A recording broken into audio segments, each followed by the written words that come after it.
Metroid Prime is, without a doubt, one of the greatest video games ever made. It is sad how this 22-year-old game manages to surpass everything that came out after it, right? No Western studio has been able to recreate what Metroid Prime accomplished with its stellar boss fights, with its immersive environments, stellar soundtrack, amazing mechanics, great, unmatched sense of progression, and an amazing final climax that even years later I still struggle with.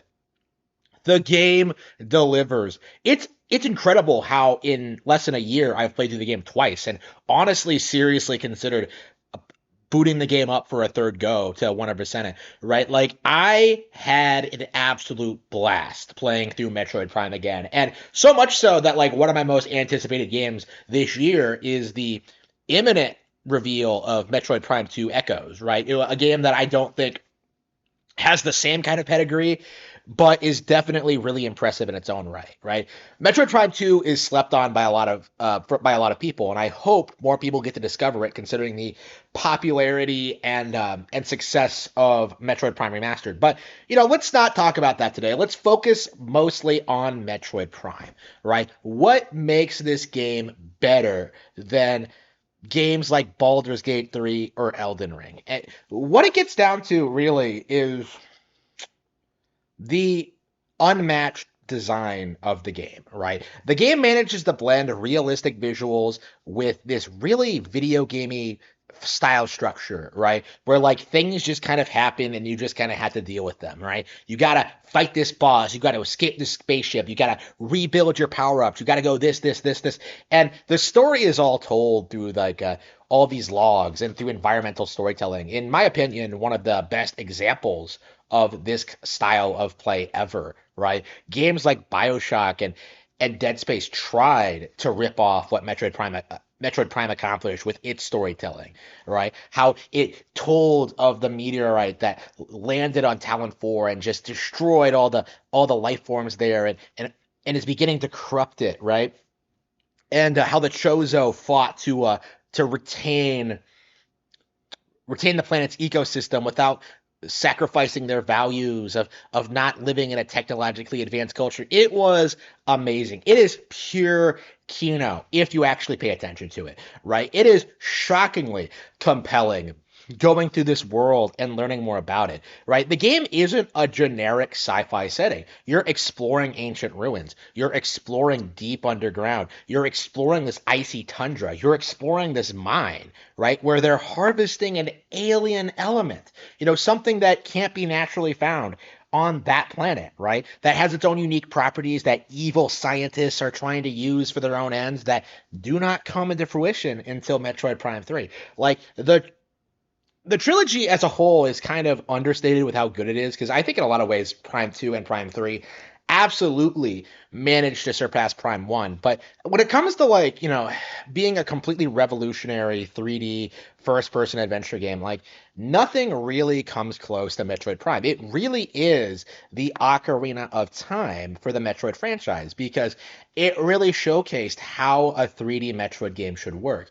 It really took the time to put together an experience that really made you feel as if you were Samus Aran, right? It's so satisfying going through these adventures and fighting all these aliens, exploiting all their weaknesses, obtaining more and more missiles, and just uncovering more and more secrets. And there are a lot of times where you go through these locations over and over again where you discover something that you didn't discover the first time. And sometimes it's something very important, whether it's like a key, a Chozo artifact, or a new power up, or or even like a new shortcut or whatever, right? The game is just intrinsically well made. It is incredible how this game constantly manages to deliver, constantly manages to surprise you, constantly manages to throw unique, interesting boss fights at you until the very end, where it tests you against one of the greatest final exam bosses in gaming, in which you have to utilize everything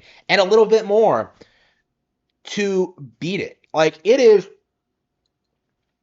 an incredible experience, and it really never gets old. It really is one of those games that I think is gonna go down as like one of the greatest of all time. I don't know if the gaming journalism industry like acknowledges it as such, because I imagine this is one of those games that like they just conveniently forget about. But when you look at what this game accomplishes, when you look at what it does, when you look at like just how well it's done, when you look and see just how like thrilled people were to see it, when you compare it to other games like it, when you see just how much better it is than Mass Effect, than Dead Space, than all of the Halo games, than any of this, BioShock, like you really just get a sense of just how much better Nintendo is than the rest of the industry, especially even when it comes to games like in their own wheelhouse, right? Metroid Prime is interesting when it comes to Nintendo developed properties because it was a Western developed game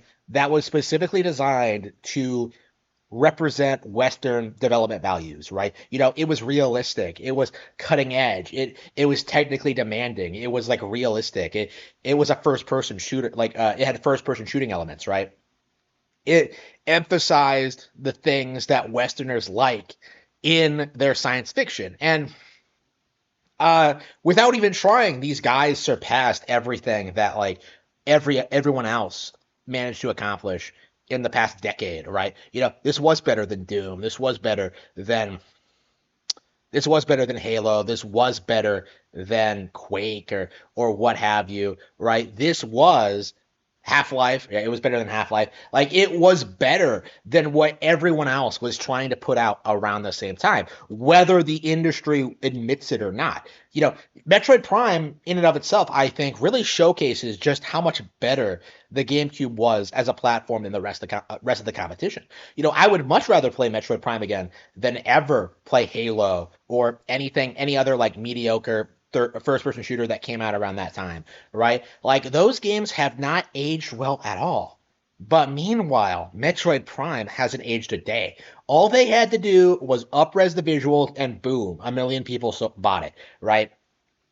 All they had to do was just re-release the game and boom, it was a success because everyone who's played it, everyone who's heard of it knows this game is an absolute gem, absolute cream of the crop, just amazing adventure game, right? This is an amazing experience. And I wish that more people acknowledged that this game is a cut above most of the Game of the Year contenders that came out this year, right? It's sad how this is better than Baldur's Gate 3, better than Forspoken, better than Final Fantasy 16 or anything else that came out this year, right? But Metroid Prime stomped them all because it was so much better than anything else. The game is over 20 years old and it still stomps modern games today.